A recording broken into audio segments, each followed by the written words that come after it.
Hey, what's up guys, it's Oakley, and we're playing Thrones of Britannia. I'm going to be fielding the Normans in this battle against Indie Pride, who faces me as Wessex. So it's going to be interesting, you know, a classic matchup, trying to mimic a bit of the confrontation at Battle of Hastings here, although we're in a bit of a different setting, somewhere in the Winter Wonderland. So anyways, the Normans. I did do a video on my channel recently, on the main channel, where we discuss a little bit of Norman history, just to give you some context for them. Again, they are a faction that does appear in Thrones of Britannia, although they're not playable in the campaign. They appear as like an endgame or late game threat, but you can play them, as you're seeing here, in multiplayer. So again, that history video does give you a bit of context of their history, talks a little bit about these knights, for instance, why they were so renowned, etc. So yeah, that was, you can watch that for context if you like, but this one we're going to be just doing a big old massive battle. In terms of composition for the Normans, I do find that they're very interesting, perhaps one of the more fleshed out factions, in the sense that they have a lot of variety. So for instance, they'll bring your typical mailed and heavily armored infantrymen, so you have the spears, the swords, the axes, etc. Some light troops, but then also some heavy versions of those as well. You can also bring pretty good variety of skirmishers. Amongst them is going to be the Flemish crossbowmen, and these are one of the few skirmishers in Thrones of Britannia that do have kind of like confirmed amount of kills that they'll get, because they have such good armor piercing, and so you'll be killing a lot of units with these. So definitely, if you can bring any skirmishers, definitely bring the crossbows. And then lastly, on the dinner menu for them is going to be these Norman Knights. Pretty powerful guys that have some anti-cavalry bonuses and will sweep aside their competitors on the battlefield. So you'll be seeing that in this particular game. So what's happening in this battle? Well, I have two wings deployed. I always kind of like to deploy multiple wings in my battles, just gives me a little bit more tactical flexibility. Indy also has two wings, although they're perhaps a little bit closer together, and he has a bit of depth to his formations. So we'll look at my composition first. What do I have? Well, the left wing, which is perhaps the core of my infantry, is going to be screened by 3 of these Norman archers. I have 2 Norman shield wall units, which have pretty good stats on them. Just going to be kind of pushing up, and they're going to rebuff cavalry, and they can hold firm in the center. And then behind them, I have 5 of these Norman foot soldiers, 3 of these Norman axemen, and in the rear, I have my general here with the Huscarls unit. What was I going to say? Yeah, the Normans don't actually have access to many Huscarls. I believe it's only your general that can bring it. And historically, I don't think they really had too many. It was mostly the Anglo Saxons who were known for that. But they do have still some pretty cool infantry and axes at their disposal. We'll take a look at these, and I do love the kite shield as well. So yeah, this is a big kind of lumbering force, and they're going to be kind of my main engagement body, but I do have a couple tricks up my sleeve as always. I have 2 Flemish crossbowmen here in close support. If any gets too close, I can reveal this hand. I also have some additional hidden units on the flank. Norman swordsmen, yeah, just a pair of them, and then I also have additional cavalry in the very back, these Norman cavalry as well, just waiting to be deployed when the need arises. And then I'm going along with a Norman cavalry force just to threaten Indy's side and kind of, I don't know, throw them for a loop a little bit. Just admiring the countryside there. My other wing here has maybe a little bit more mobility to it. So a Flemish crossbowman in the front with 2 Norman mailed spearmen, 3 Norman knights, and then a core of these main infantry. These are kind of continental infantry that would have been brought over, I guess, on the campaigns of the Normans. And then also I have another Norman knight here deployed in the wings. So what's my overall strategy? Well, this force here has a bit more bite to it and sustain to it. And I have some archers and a pair of crossbowmen. So these guys are going to be doing the bulk of the fighting.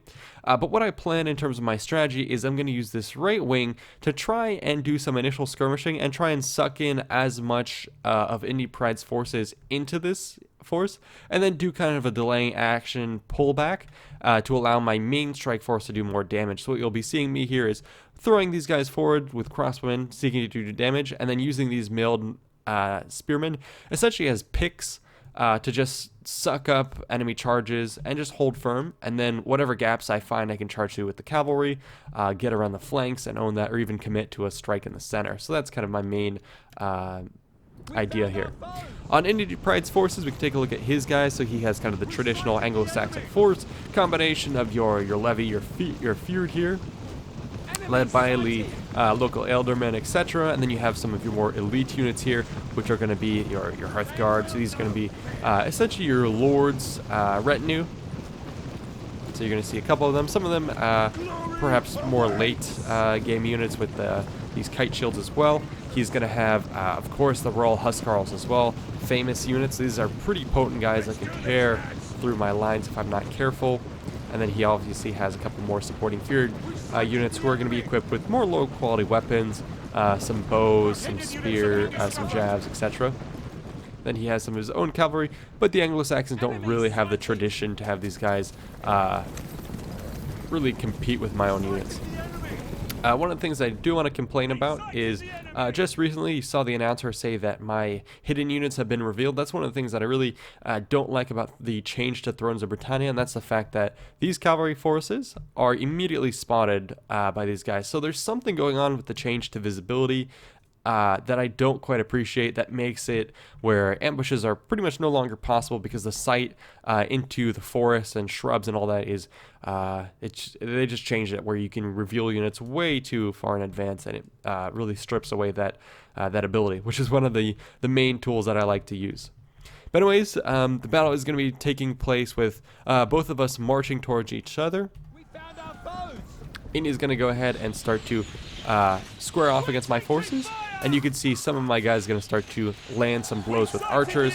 In this period, archers wouldn't have been a huge feature on the battlefield, but they're going to be increasingly something that you do see deployed in mass, and especially, you know, the English forces is something that you're going to be seeing in the not too distant future historically.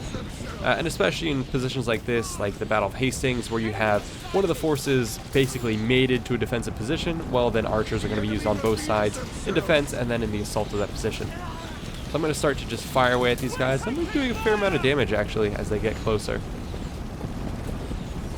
Meanwhile, my units are just going to hold and keep an eye on what I'm going to be doing here. So this is part of my my strategy. So again, the right wing, I have a lot less money invested here. Let's see, 1, 2, 3, 4, 5, 6, 7, 8, 9 units. Indy has 1, 2, 3, 4, 5, 6, 7, 8, 9, 10, 11, 12, 13, 14, 15. So 9 units of mine against 15 units of his. And all I'm going to do is just do a delaying action, use these mailed spearmen as picks, hold the woods with the cavalry, and suck in 15 of his units. And meanwhile, I can just redeploy to the center and really get nice strikes on these guys. I have the cavalry that went long to get a strike in the rear, so I'm going to pretty much do as much damage to this force with just overwhelming numbers as possible. And to make matters worse, what I'm going to do is redeploy these Norman Knights strategically here to get a strike on his guys. Going to feign a strike here. And I also pulled up with my crossbowmen to get some blows on his guys. So I'm going to do a double strike on his front line. Take a look at these guys against the mailed long axemen. Just going to sweep them aside. No real bracing on them is going to really devastate both of their numbers. Indy's going to come in to try and reinforce with his cavalry. But my cavalry are superior to his, so I'll be able to hold. And meanwhile, I have, you know, this crossbowman body that's going to be firing into this mess for support. That's one of the strategies you should try and learn in Total War, is ways to take local advantages like that, so cavalry strikes against unbraced infantry, and ways to, for instance, another viable strategy I think is the strategy of using units as picks, so just deploying units here to try and get a numerical advantage. So again, it's 15 of his guys against 9 of mine, and I'm going to tie down this entire force here with just, you know, 2 mailed knights plonking themselves down, or not mailed knights, Norman mailed spearmen, yeah, plonking themselves down and just holding firm and doing some delaying action. Again, allowing me to have a lot more advantage here. And take a look at this. Again, more of his guys disproportionately engaged. I have a single Norman Knight unit with 104 kills, taking down a mailed horseman, another mailed horseman. They're pulling in mailed long axemen, and then the other axeman unit that I shattered here. So that's 4 units contesting with 1, which means I have local superiority in the center. So I'm again having picks with the Norman shield wall, doing really good, and then deploying my own axemen into the mix against swords. So I'll have the advantage there on the charge, really rebuffing them. And again, here just denying a fight. These Royal Huscarls really want to take out my Norman shield wall, so all I have to do is just pull back, take the support of my archers, and then fire into the flank of these Huscarls, and that'll be an advantageous trade. Meanwhile, in the back, I have these Norman cavalry going along, and they're going to be going after his troops. So all in all, battle going fairly well, and take a look at these beefy Norman mailed knights. Really impressed by how they're faring, holding up this entire force. Quite pleased with that. And this is a noted improvement, I do have to say, over the early builds of the battles that CA had. Units were not able to hold like this. the battles were over quite quickly, I found. You had a lot more blobbing, whereas now I have to say they've done a good job of improving things. Again, another charge into unbraced infantry, and then a charge into his cavalry. And here you can see the two different cavalry traditions, the Anglo-Saxon one being relatively, non-existent or not very developed against my own. And yeah, that's going to go one way, especially with my own infantry on the ground and close support. That's always a bad day for cavalry. And yeah, this is going to allow me to clean up his guys rather easily. So despite me being outnumbered in this front, I'm still managing to get advantageous blows here and there against exposed units. 2v1ing where I can, despite him having an advantage. So that's something that's really good for me. Meanwhile, my units which have been in the back are going to go after some of these long axemen and just kind of reeve through his rear ranks and do a lot of damage. Over here, India's going to try and commit to this front. I threw in some Norman foot soldiers to try and hold up because, yeah, those Huscarls were doing so much damage to me. But you'll notice Royal Huscarls took a lot of damage from my supporting archers. So really good job in keeping these guys alive and having them get a lot of kills for me. Meanwhile, I have continuing to get a lot of strikes from these Flemish crossbowmen, just in close support, doing tons of work on his guys, targeting Royal Huscarls, etc. And Indy's having a real hard time penetrating. Meanwhile, my 2 cavalry units that were hit in the back are going to be deployed. Alright, sorry for cutting the video out, but the replay kept crashing, so I had to fast forward through a little bit of a portion of the video, get past that crash, and now we're back. So essentially what had happened is I took my 2 reserve cavalry, pulled them forward as the main battle line is engaged, and then punched them through into the remaining Indy Pride forces. So one of them came crashing through here towards this gap, and the other one is coming hurtling through here to try and seek, to punch through this gap and maybe get after some of his archers or even some of these mailed horsemen. So still a fair amount of work for me to do. Meanwhile, on the right hand side, I'm continuing to push through. I had won that cavalry strike with my Norman knights and these main infantry, and now we're going to try and sweep into his skirmisher body back here that has been severely kind of thrown amok with these cavalry forces already in the mix.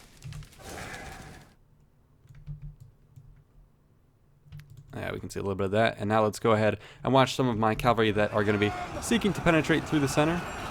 And they're going to be joined by Indy Pride's cavalry that's going to attempt to do a counter charge. Rather pitiful charge at that. And my knights are just going to turn around and pretty heavily slaughter him, although he is fairly depleted already.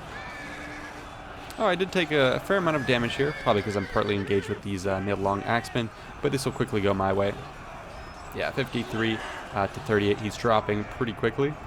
And I'm sweeping India's side over here pretty readily. Archers doing a fair amount of damage into the flank of these guys. We're able to shatter those Royal Huscarls, so pretty happy with that. And meanwhile, he has penetrated a little bit on the right, which was the place where I had, 9 units defending against 15. So yeah, eventually he does find ways to break through. I am winning in certain areas here, but he does break through with some of his own guys detaching themselves from my mailed spearmen. He's going after my crossbowmen. I do send one forward as a bit of like a blocker. And then I have my 2 other Flemish crossbowmen just going to level their instruments of war. And yeah, we can watch this. I'm going to start to fire some bolts into the enemy. Meanwhile, my guys here are pitifully trying to run away from these units. Yeah, these mailed axemen coming after my units, but luckily I do dispatch these cavalrymen to charge right into them and delay them just before he gets into my crossbowmen. These guys are going to fire point blank into his units. That was a blood and gore DLC waiting to happen. He swiped at his head and nothing came off. But anyways, yeah, so his guys are deployed here. Do see my own forces off, but my Flemish crossbowmen are now going to get... Oh, they're able to kind of scare off these dudes. And I'm now going to be able to massacre them pretty handily there. These guys, yeah, I managed to rout them just point blank when they were about to close against my guys. So it looks like things are going well. Meanwhile, in the rear, we do have a couple units deflecting Indy Pride's forces. He has some Feared Javelinmen who have actually been able to expend a fair amount of ammo against my guys who did penetrate. So it's doing a fair amount of damage, but at this point, his infantry corps has been pretty collapsed. They're being surrounded now in various areas. We can watch a bit of the scrum here.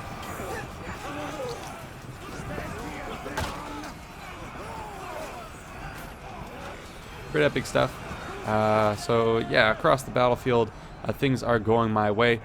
Things are looking like the units are kind of frozen here and there, so I think that's part of the reason why my replay kept crashing. This is a slightly older build, so you're starting to see a little bit of desync here, so that's a bit unfortunate and a reason why we saw that crash. But nonetheless, I did want to cast this battle. Most of the replay here is accurate to what happened, and it was a good fight that I did want to share. Talk tactics, talk a little bit of history, etc. And yeah, got to see a little bit more of Thorns of Britannia.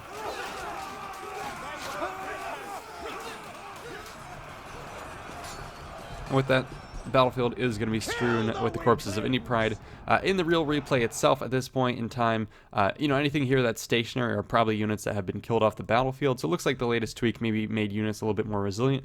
But of the units that are still moving, you can see a fair amount of them are still mine. And at this point, all he had left were a couple javelin units, and it was just my task to chase them down. So I'll be doing just that, coming after his men and shattering them in due course. Still has some crossbowmen who moved around to the back to try and finish off the remainder of his dudes here pretty easily. Point blank shots into the rear is going to earn them a fair amount more kills there as well. So anyways, I hope you guys enjoyed some of this coverage of Thrones of Britannia. I don't really anticipate doing too much in terms of the campaign. Did a fair amount of that in the early review. And yeah, I may go back and play a little bit of campaign, but now that a lot of the YouTubers are getting in on that, I think they do a better job of covering the campaign. So I think I'll stick to kind of stay in my lane and do some multiplayer stuff. But yeah, that's been it for this battle. Let's end the replay. No, it looks like we don't get the end result screen, unfortunately. Probably due to the fact that this one was, yeah, you can see here, replay was using an older version. So anyways, with that being said, hope you guys enjoyed. Stay tuned for more, and I will see you in the next one. Bye-bye.